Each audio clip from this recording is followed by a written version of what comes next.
What's up, alligators? In the English language, it seems as though rejoice and suffering would be on opposite ends of the spectrum. Somehow St. Paul still finds a way to tell the Colossians, I rejoice in my sufferings for your sake.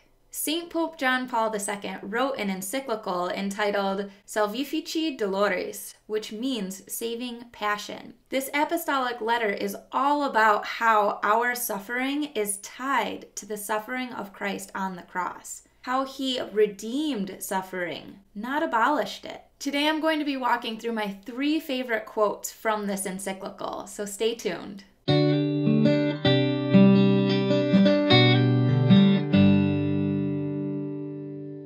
Hi, I'm Allie Marie, and this is My Catholic Perspective. To join the alligators, subscribe and comment below which quote stuck out to you the most. The first quote is, "The mystery of the redemption of the world is in an amazing way rooted in suffering." St. Pope John Paul II.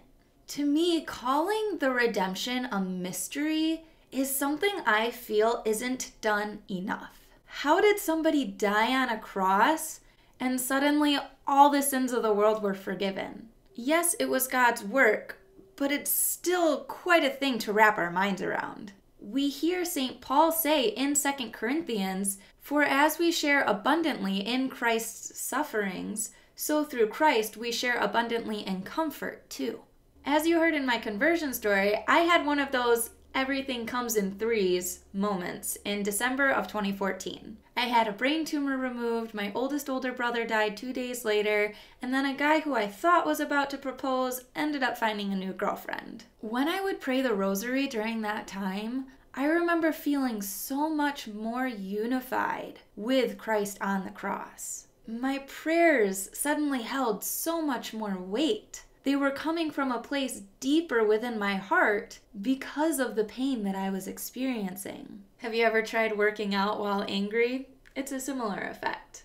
When Christ died on the cross, he didn't abolish suffering, he redeemed it. In 1 Corinthians, St. Paul states, "Do you not know that your bodies are members of Christ?" Part of that being through the Eucharist. We are completely joined to Christ on the cross in more ways than one. He became man to redeem our human understanding of suffering. It's no longer a punishment, but rather can be used for the glory of God. Which ties into my second favorite quote.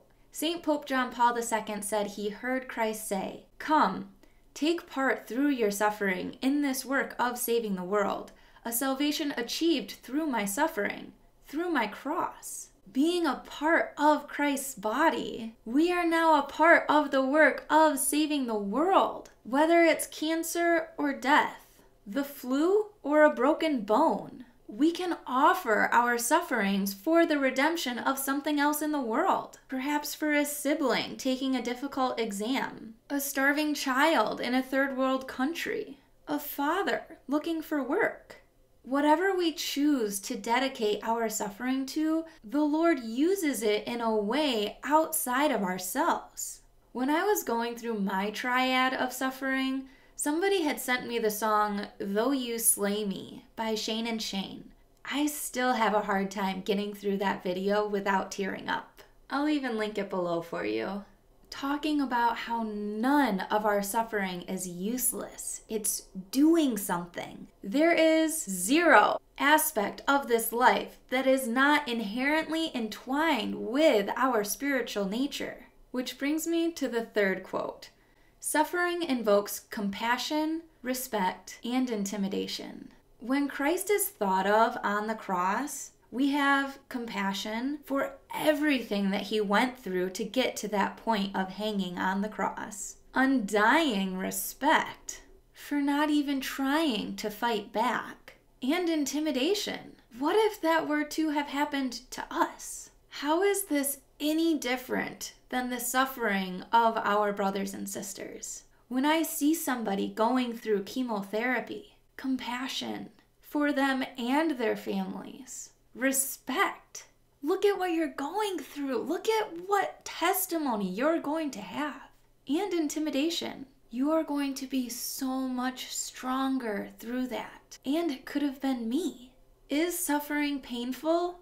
Absolutely. But through how Christ rooted redemption in suffering. It doesn't have to be an area where all hope is lost. Through suffering in a redemptive manner, hope is edified. Hope is either a false sense of security or a supernatural virtue.